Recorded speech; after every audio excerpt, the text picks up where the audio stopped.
Hello, my name is Hannah, and today we're building another industrial loft in Brindleton Bay. I needed to make another one in this area because currently in my save I had just the regular house that was there built by EA, and no offense to EA, that house was really ugly, but it did fit the cat vibe. Like it was very correct to the theme, and it definitely looked kind of like, messy, like you've had a bunch of cats, or, you're taking care of the cats and not the laundry. So maybe it was fitting, but I wanted it to fit more the area and less of the person or the sim that's going to be living here, which is a little counterintuitive and probably doesn't make that much sense. But I wanted it to look good in the area, and it is still cat themed. It is very much so still cat themed. I very much so enjoyed the cats. I don't remember most of the cats' names, and I don't remember the person's name at all. I think, well, it may be Katrina. I feel like that fits, but it also could be entirely wrong. But the smallest cat is named Bartholomew A. Bittlebun Jr., and that cat is my favorite cat, my favorite sim in the entire game. I love that cat so much. I don't have any reason. I have never played with this cat. It is just so adorable, and that name is amazing. Like, that is a perfect cat's name. Also, one of the other families in Brindleton Bay has a Bartholomew A. Bittlebun, hence the junior in this one's name, and I just thought that was so much fun. But this cat I love, and so there's 4 cats in this house, by the way. There's the sim that I believe is named Katrina, and I will probably keep calling Katrina, despite the fact that I don't actually know if that's her name or not, but we're gonna go with that. But then there's 4 cats, and I managed to put 4 pet food bowls in a hallway that you'll see probably in about a couple minutes, and I thought that was really fun. I put them different colors, and I put a cat tree, and it's all cat themed, and so I thought that was pretty fun, mixing the industrial with cat theme, because that was the major focus of the previous house, and so I wanted to keep that because that's kind of Katrina's entire personality is cats, and I think that's very cute. I really like that, and so I thought just keep with that because I thought it would be pretty fun. And also because in my save file, Katrina and her cats are still going to be living here. I did kick out some of the families because I didn't like them, but Katrina's staying entirely because I like her cat, and her story is kind of cool. The cat lover that really is really fun, and so Katrina's staying, but she's got more of an industrial type house and all of that, and so it matches the area with the ports and everything. And I thought that was really fun. Another thing with this lot, and I guess just the lot specifically, it's dirt underneath the area, which makes no sense because it would either be the brick that is in the sidewalk or the wood planks that are literally everywhere else. It doesn't make very much sense to just put a dirt pile in the middle, but I guess that makes kind of sense if they were just in real life to make a house. They would probably put more dirt down to make the house more stable. But I just thought it was very, very weird, especially because it's right next to the, ocean or a big body of water of some sort, to have it not, match the rest of the area and have, dirt, because the dirt would, wash away every single time there was any sort of flooding. So, very weird, but this is The Sims. It doesn't need to be that realistic. Typically, you wouldn't also put houses this close, but not on the water in real life, but, it doesn't matter that much. Also, I had an issue with the stairs. I really didn't know where I was going to put the stairs, so I ended up making the downstairs area, larger, but not large enough to put a living room outside, or inside. That just spoiled everything, but, I put the living room outside because it didn't fit inside, which is probably a bit weird, because you gotta go outside to, spend time in, a living area. But there's, bedrooms and the whole kitchen, living and kitchen and the dining room are inside, and then the bedrooms are all upstairs. But the living room's outside. I tried to pick more wood things so it made more sense to be outside, but it's still a bit strange to have it outside, but that's okay. It's The Sims, as I said, every single time something weird happens, so it doesn't matter that much. So it looks cool though, and so I bet Katrina and her cats will probably have a lot of fun in this house.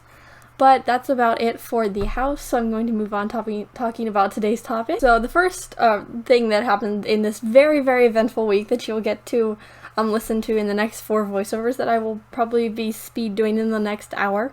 But in PE, in my PE class, we do a lot of outdoor stuff, and we just got into our new unit, and it's bird watching.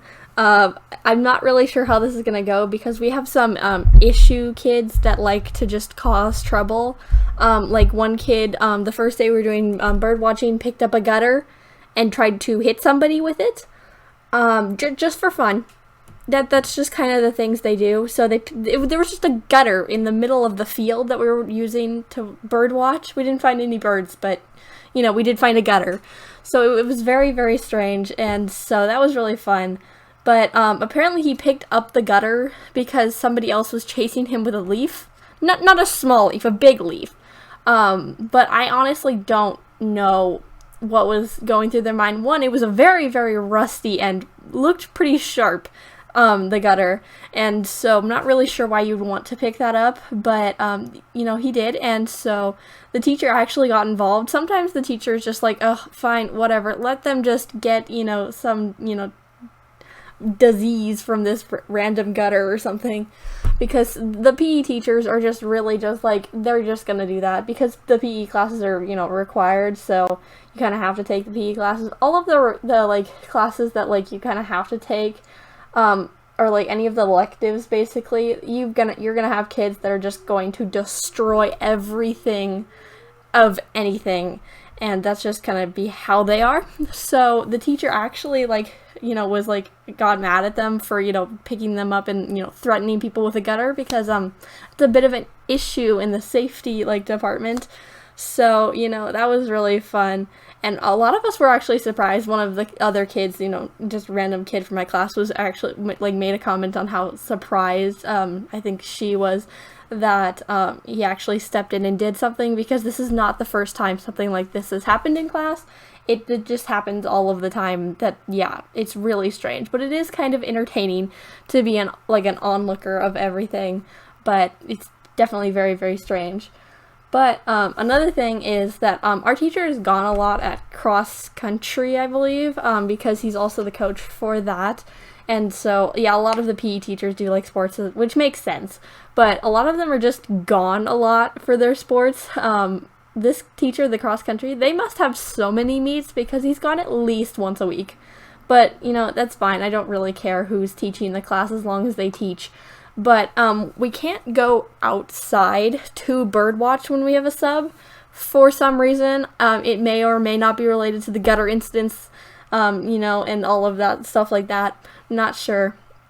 But we can't go bird watching. So we usually do something else. We usually play just an indoor, game, usually soccer or handball or something like that that's easy. And so last week we played soccer in the wrestling room, which is basically just floor to ceiling to everywhere, just mats, because it's the wrestling room, so it's not dangerous to do anything in there. Not that handball or soccer is supposed to be dangerous, but as I said, we have some kids who like to make things dangerous. But we did that. We do usually do stuff like games in the wrestling room, but this time I don't know who it was, but someone convinced the sub to let us play soccer in the main room.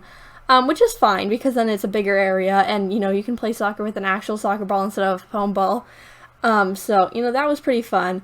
But it led to some issues, especially because half the kids, there's the kids that want to cause, violence, and then there's the kids that don't try at all, because, it's PE. You're gonna have kids that don't try at all. Me and then 5 or 6 other kids will try all the time. 1, I like PE classes, and 2, I get to sit all of the rest of the time, and I don't like sitting. Sitting makes me not be able to focus, and so when I'm up and running around, it's so much better, and I can enjoy the class. So I actually participate in the soccer. I'm also semi-decent at soccer because I played it for 6 years, but besides that, but we had a lot of just very strong, violent kicks, which leads to, the next thing. But this kid, I'm not going to name names like I always do, but this kid has hit me with multiple things before. I think I've probably talked about it before. He has caused almost every single one of my injuries, except for 2 in PE classes. The soccer ball incident to my face last December was not him, and the one where I tripped and fell, that was me. And hurt my hand, that was indeed me. Those 2 were the only injuries that I've ever had in PE that were not caused by him. I don't think he means it though. He has a lot of strength that he just kind of does stuff with, and it's a bit scary. It just kind of happens, but he's hit me with 5 things, I believe, those, and a rubber ball, like a small rubber ball, and so really fun right there. But you know, it's probably an incident, just like an accident. Yeah, not an incident, an accident. Because most of the time he's just throwing, and you kind of just have to get out of the way because he's a football player, which I'm not really sure if that's related to, you know, how hard he's like throwing things across rooms, but I'm assuming it is. But it's just very strange. But when we were playing soccer, he went to like do the drop kick soccer thing, you know, and I was kind of nearby. I wasn't that close. I was like 30 feet away from him. But that's fairly close for in the vicinity of get away from this kid when he's doing this thing. You kind of just back up and let him do it. But I was not backing up quick enough, and so when he did it, it was going towards my stomach, and me being, you know, having a smart brain, I blocked it with my hands, instead of just like, you know, or I don't know, whatever, just like making my stomach more hard so that it didn't like hurt as much. No, I blocked it with my forearms. That was a really bad idea if you ever thought about that. I couldn't move my hand, or well, not my hand, my arm, it didn't want to like stretch out. Well, it's not broken, but I got like a very bad bruise, and it wasn't showing up until last night when I first started seeing the bruise start to form. It was mostly just stingy, which is a very strange feeling for, you know, the ball to just come at my arm, and it just stung for like a day and a half. But last night it did start like developing a bruise, and it is huge because it's a full-size soccer ball that came right at my arm. Very, very hard, like very fast too. So I have a big bruise on my arm, and so it'll probably be there for a bit, but it also hurts really bad. Like it's a muscle issue, not a bone issue, which I'm quite glad about, because I don't think I would do well with a broken arm. That'd be really, really bad. But, you know, it still does hurt quite a bit, but I really feel bad because I don't think he means it, but he keeps hurting me. It's really strange, but, you know, that's about it. The start of my very eventful week. I hope you enjoyed today's video, and screenshots are coming up soon, but I do post 4 videos a week, so subscribe if you did like today's video if you want to see more like this. But, as I said, I do post 4 videos a week, so you can watch another one next time. Bye!